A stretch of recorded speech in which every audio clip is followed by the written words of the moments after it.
खिलवाड़ किया जा रहा है। धीरे धीरे शहरों से अपने गाँव की ओर वापस जा रहे हैं, वो मजदूरी के लिए बाहर जा रहे हैं। आप आंकड़ा निकालिए, लगभग 107 प्रवासी मजदूर केवल मर के वापस आए हैं। विधायक निधि से आपकी जानकारी के लिए बता दें, विधायक निधि से या तो चबूतरा बनता है या तो एगो 200 से लेके 500 फीट का पीसीसी बनता है। अगर हम पीसीसी नहीं बनाए तो फर्क नहीं पड़ेगा, लेकिन अगर युवा नहीं पढ़ेंगे, जो अभी पढ़ने वाले हैं, जो स्कूल कॉलेज में पढ़ने वाले हैं, तो फर्क पड़ेगा। बिना ब्याज के उनको ऋण दें, जब पैसा आप उनके अकाउंट में दे देंगे या फिर और जब उनके अकाउंट में पैसा आ जाएगा आप उस पैसे को काट लें। बच्चों को पढ़ने में भी उनके साथ दुर्व्यवहार किया जा रहा है।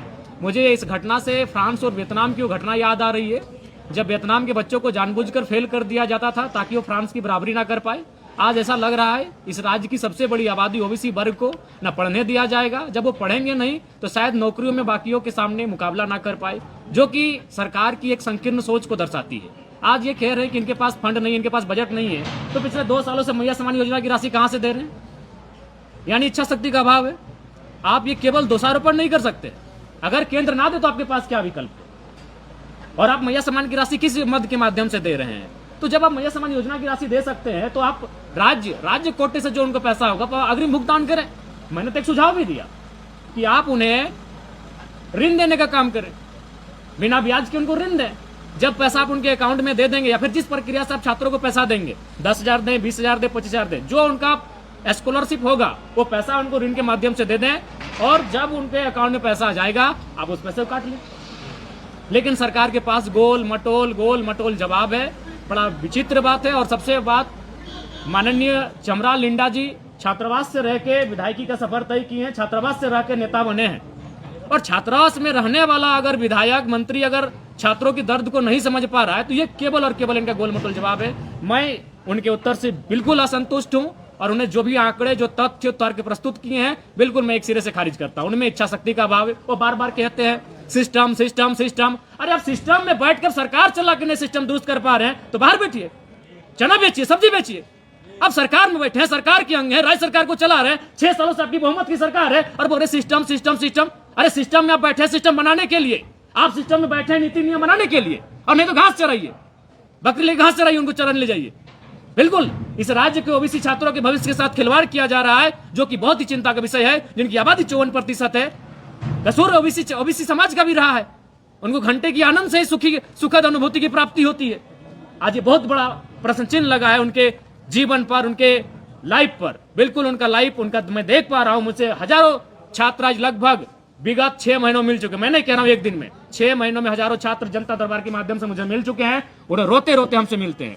वो धीरे धीरे शहरों से अपने गाँव की ओर वापस जा रहे हैं, वो मजदूरी के लिए बाहर जा रहे हैं। आप आंकड़ा निकालिए कि जो लोग पलायन कर रहे हैं, जो युवा पलायन कर रहे हैं अन्य राज्यों में, अन्य देशों में काम करने के लिए, उनकी आयु क्या है? उनकी आयु 18 से 25 साल के बीच है। अब वो सत आंकड़ा निकालिए इस राज्य का। 18 से 25 साल के नौजवान कौन होते हैं? जो परीक्षा की तैयारी करते हैं, जो आंखों में सुनहरे सपने सजाते हैं कि मुझे कलेक्टर बनना है, मुझे बीडीओ बनना है, मुझे सीओ बनना है, मुझे शिक्षक बनना है, मुझे अभियंता बनना है, मुझे चिकित्सक बनना है। वो नौजवान होते हैं। आप आंकड़े को, अगर आपके पास आंकड़े नहीं है, मैं आंकड़ा लेके आपको दूंगा, क्योंकि मेरे जानकारी में लगभग 107 प्रवासी मजदूर केवल मर के वापस आए हैं। और जब मैंने उनकी आयु सीमा का गणना किया तो उनकी आयु सीमा की गणना लगभग 22 से 26 साल औसत है। वो प्रदेश नहीं विदेश जा रहे हो और मौत के मुंह में समाकर इस राज्य में उनका शरीर भी 4 महीना के बाद आ रहा है। आपने सरकार को सुझाव भी दिया कि अगर जरूरत पड़े तो मेरा बंगला भी नीलाम कर। हाँ बिल्कुल, बंगला ही नहीं, मैंने कहा विधायक निधि को भी रोक दीजिए। विधायकों को एक वित्तीय वर्ष में खर्च करने के लिए 5 करोड़ दिया जाता है। हमारे यहाँ 81 विधायक है, 400 करोड़ एक अच्छा खासा राशि हो जाएगा। और दूसरा बात, विधायक निधि से हम करते क्या है? हम कोई बहुत बड़ा काम नहीं करते। विधायक निधि से आपकी जानकारी के लिए बता दें, पहले जब हम विधायक निधि लेके जाते हैं तो उसको हम लोग पंचायत वाइज डिस्ट्रीब्यूट करते हैं। जैसे मेरे डुमरी में 70 पंचायत है, तो 5 करोड़ को हम 70 से भाग देंगे तो कितना निकल कर आएगा? 7 7 लाख रुपया। 7 लाख रुपया से हम कौन सा तीर मार लेंगे? एक पीसीसी का ही निर्माण करेंगे, फाइबर ब्लॉक का ही निर्माण करेंगे या चबूतरा बनाएंगे। विधायक निधि से आपकी जानकारी के लिए बता दें, विधायक निधि से या तो चबूतरा बनता है या तो एगो 200 से लेके 500 फीट का पीसीसी बनता है या तो किसी की गली में वो फाइबर ब्लॉक का निर्माण होता है। बताइए इससे हम कहां चांद पर चले जाएंगे? मैंने कहा कि ये योजनाएं अगर नहीं होंगी तो हमारे राज्य को और हमारे क्षेत्र को विशेष फर्क नहीं पड़ेगा। अगर हम पीसीसी नहीं बनाए तो फर्क नहीं पड़ेगा, लेकिन अगर युवा नहीं पढ़ेंगे, जो अभी पढ़ने वाले हैं, जो स्कूल कॉलेज में पढ़ने वाले हैं, तो फर्क पड़ेगा। हम एक जनरेशन का गैप कर जाएंगे। एक पीढ़ी, बाकी लोग हमसे आगे निकल जाएंगे और एक पीढ़ी का अंतर हो जाएगा। इसलिए मेरे नजर में उस पुलिया से, उस सड़क से, उस पीसीसी से, उस चबूतरा से महत्वपूर्ण इस राज्य के छात्रों का भविष्य है। और मैंने बिल्कुल पूरे भौस आवास में कहा है, चूंकि बंगले और जो सरकारी सुविधा है वो मुख्यमंत्री और स्पीकर को तय करना है। बिल्कुल मैं हौस आवास में मीडिया के सामने कह रहा हूं कि नीलाम कर दे, मुझे कोई गुरेज नहीं होगा। झारखंड में अब छात्रों के भविष्य को किस रूप में देख अंधकार के रूप में देख रहे हैं, चूंकि सरकार के पास नौकरियां है नहीं, क्योंकि इनके पास प्लानिंग है नहीं, ये नौकरी सृजन करने में सक्षम है नहीं।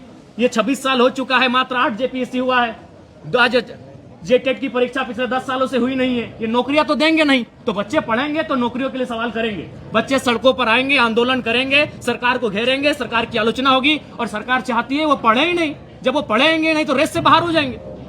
तो ये चाहते हैं कि स्कॉलरशिप ना दिया जाए, ताकि वो बड़ा होकर जब नौकरियों का दावा करेंगे, नौकरियों की मांग करेंगे, तो रेस से बाहर हो जाए। ये संकीर्ण सोच है हमारी सरकार की, जिस पर हमें बहुत ही घृणा आती है।